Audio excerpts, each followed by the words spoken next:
جب کچھ اس طرح کے سٹیپس نظر آئے ان کو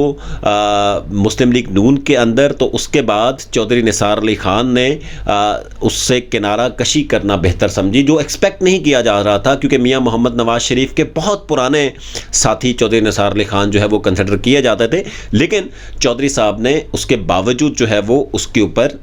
کانفلکٹ جو کریٹ ہوئے تو انہوں نے سیاست سے علیحدگی اختیار کر لی، یا مسلم لیگ نون سے انہوں نے علیحدگی اختیار کر لی، اور اس کے بعد انہوں نے اپنا ایک آزاد پینل بنایا، اور اس آزاد پینل کے تحت جو ہے وہ انہوں نے الیکشن کانٹیسٹ کیا۔ چودھری نثار علی خان صاحب جب ان کی مختلف اگر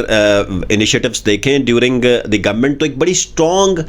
وائس تھی اسمبلی کے اندر، جو چاہے حکومتی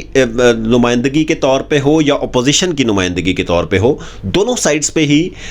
چودھری نثار علی خان کی بڑی اسٹرانگ وائس تھی کہ جب وہ اسمبلی کے اندر بات کرتے تھے، پارلیمنٹری پالیٹکس کے اندر ان کا رول اگر دیکھیں تو بڑا ہی اہم رول تھا، اور بڑی ایک مضبوط وائس تھی جو پاکستان کے اندر بھی اور دنیا پوری میں ایک بڑا کلیئر جو میسج ہے وہ اس حوالے سے دیتی تھی۔ ابھی دیکھنا یہ ہے کہ چودھری نثار علی خان صاحب جو ہیں وہ مسلم لیگ نون میں کب تک واپس آتے ہیں، اور جب واپس آتے ہیں تو ان کن شرائط کے اوپر وہ واپس آتے ہیں۔ دوسری سائڈ پہ ہم یہ دیکھیں کہ شاہد خاقان عباسی صاحب جو سابق وزیر اعظم پاکستان بھی رہے مسلم لیگ نون کی جانب سے، وہ بھی سیاست سے یا مسلم لیگ نون سے کنارہ کشی کی انہوں نے پچھلے کچھ سالوں میں، تو کیا اب میاں محمد شہباز شریف صاحب جو ہیں وہ شاہد خاقان عباسی صاحب کو بھی منانے جائیں گے اور دوبارہ شاہد خاقان عباسی صاحب کو بھی دعوت دیں گے مسلم لیگ نون میں شمولیت کی؟ اور اگر چودھری نثار علی خان اور شاہد خاقان عباسی دونوں ہی اس جماعت کے اندر واپس آ جاتے ہیں تو پھر مسلم لیگ نون کی جو سیاسی طریقہ کار ہے یا لوگوں کو ایڈجسٹ کرنے کا طریقہ کار ہے وہ کیا ہوگا، اور ان کو کس لیول کے اوپر جو ہے وہ ایڈجسٹ کیا جائے گا؟ کیونکہ جب یہ دونوں سینئر پولیٹیشنز جو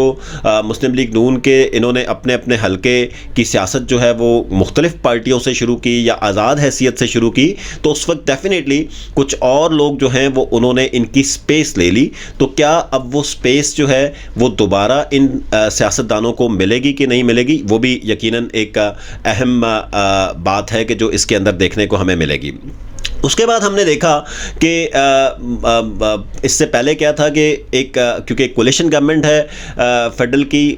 شہباز شریف صاحب کی حکومت کو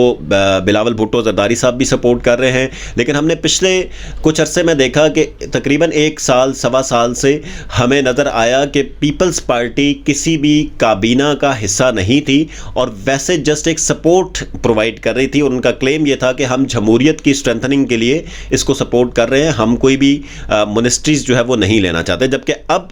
ہمیں یہ دیکھنے میں نظر آیا ہے کہ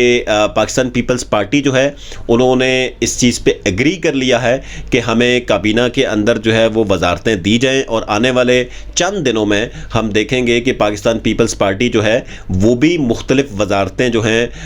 وفاقی حکومت کے اندر لے گی۔ اس سے پہلے ایم کیو ایم کے پاس بھی کچھ وزارتیں موجود ہیں، مسلم لیگ نون کی آلریڈی حکومت ہے، لیکن اب ہم دیکھیں گے کہ پاکستان پیپلز پارٹی کی بھی جو وزراء ہیں وہ ہمیں نظر آئیں گے، اور اسی حوالے سے کچھ جو مشیر یا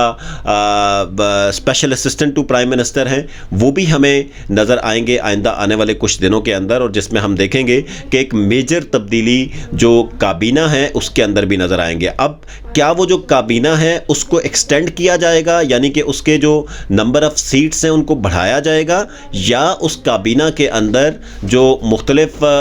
جو لوگ ہیں ان کو ان کی وزارتیں ختم کر کے یہاں پر جو پاکستان پیپلز پارٹی ہے ان کو جو ہے وہ وزارتیں دی جائیں گی۔ اس حوالے سے آئندہ آنے والے چند گھنٹوں کے اندر یا چند دنوں کے اندر ہمیں نظر آئے گا کہ مختلف اسٹریٹجیز سامنے آئیں گی، اور اس سے یہ سمجھ آ رہی ہے کہ مسلم لیگ نون اور پاکستان پیپلز پارٹی اور متحدہ قومی موومنٹ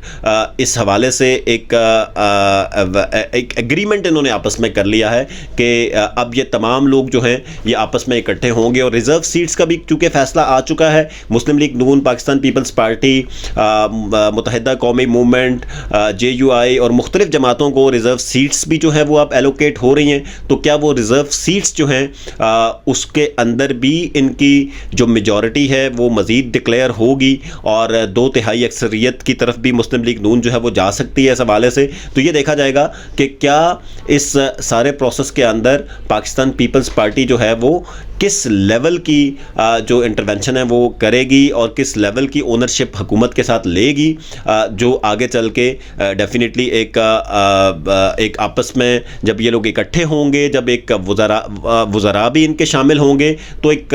کولیشن کی جب کابینہ ہوگی تو وہ ڈیفینیٹلی جمہوریت کا حسن بھی یہی ہے کہ وہاں پہ جب کولیشن گورنمنٹ ہوگی یا کولیشن کابینہ ہوگی تو وہ شاید زیادہ بہتر طریقے سے فیصلے بھی کریں گے اور غلط فیصلوں کے اوپر تنقید بھی آئے گی، اور الٹیمیٹلی جو عوام ہے اس کو بہت ساری چیزوں میں ہم ایکسپیکٹ کر سکتے ہیں کہ ریلیف بھی ملے گا۔ تو اس حوالے سے مزید اپڈیٹس بھی آپ کے ساتھ شیئر کریں گے۔ دیکھتے رہیے انفو نیوز نیٹ ورک۔